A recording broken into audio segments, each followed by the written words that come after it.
Vamos a resolver en este vídeo un circuito serie de corriente alterna. Concretamente se trata de un circuito que tiene como fuente un generador de 220 voltios, 50 hercios,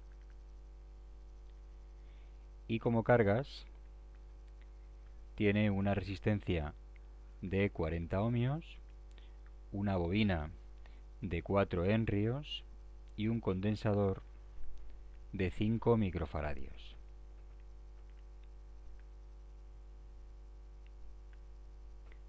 Lo primero que vamos a hacer es calcular la reactancia inductiva de la bobina.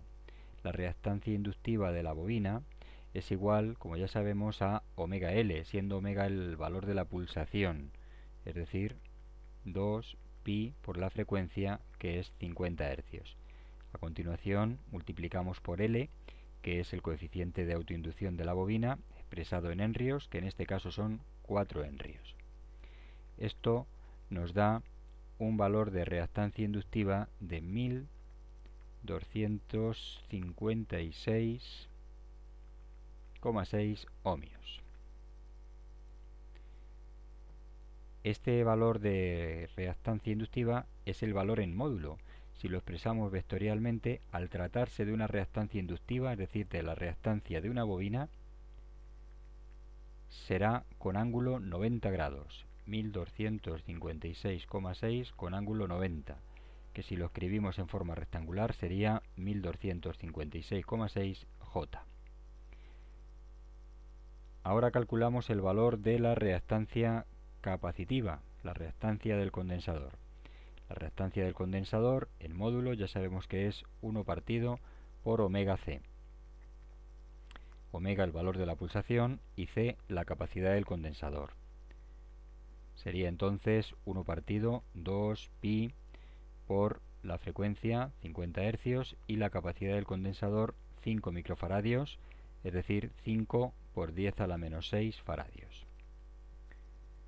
Realizando estas operaciones tenemos un valor de reactancia capacitiva de 636,6 ohmios. Este sería el módulo, pero si lo expresamos en forma vectorial, la reactancia capacitiva es igual a 636,6 con el ángulo menos 90, por ser un condensador, que si escribimos esto en forma rectangular sería menos 636,6 J.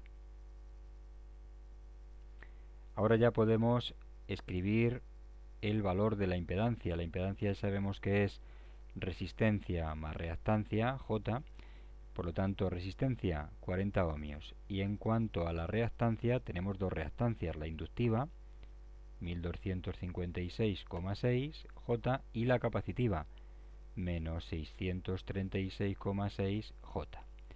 Por lo tanto, tenemos un valor de impedancia de 40 más 620 J, estaría expresado así en forma rectangular, y lo mejor será que lo pasemos a forma polar con la calculadora sencillamente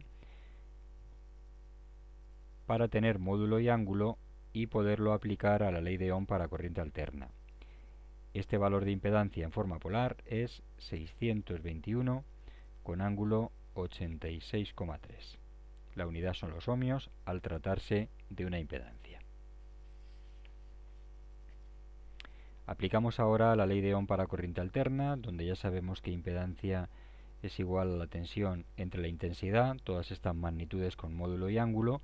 Despejamos el valor de la intensidad, que será igual a la tensión entre la impedancia. La intensidad, por tanto, será tensión 220, que la consideramos en el origen, y la impedancia, la que acabamos de calcular con el ángulo que acabamos de calcular, 621 con ángulo 86,3.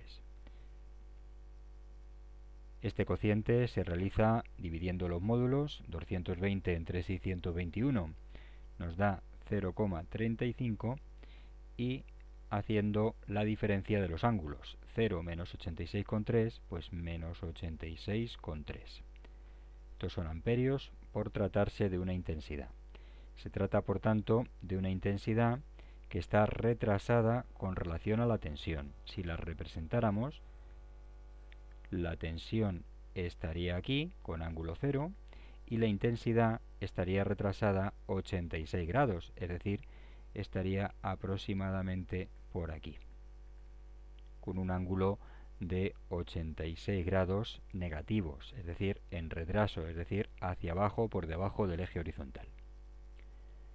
Calculamos ahora el valor de las potencias. En primer lugar, calculamos el valor de la potencia aparente, es S igual a V por I. Ahora ya estas magnitudes en las potencias se utilizan solamente en módulo. El módulo de la tensión 220, el módulo de la intensidad 0,35. Esto nos da una potencia aparente de 77 voltiamperios. La potencia activa sería tensión por intensidad por el coseno de phi, siendo phi el ángulo de la impedancia, importantísimo. La tensión sería 220, la intensidad 0,35 y tendríamos a continuación el coseno del ángulo de la impedancia, es decir, el coseno de 86,3. Realizando estas operaciones nos queda una potencia activa de 5 vatios. Y en cuanto a la potencia reactiva, sería V por I por el seno del ángulo phi. Por lo tanto, tendríamos 220 por 0,35 por el seno del ángulo de la impedancia, el seno de 86,3. Realizando estas operaciones nos queda 76,8 voltiamperios reactivos. El factor de potencia de esta carga es el coseno de phi, que es el coseno de 86,3, que es igual a 0,06. Se trata de un coseno de phi muy malo, correspondiente a una carga muy inductiva.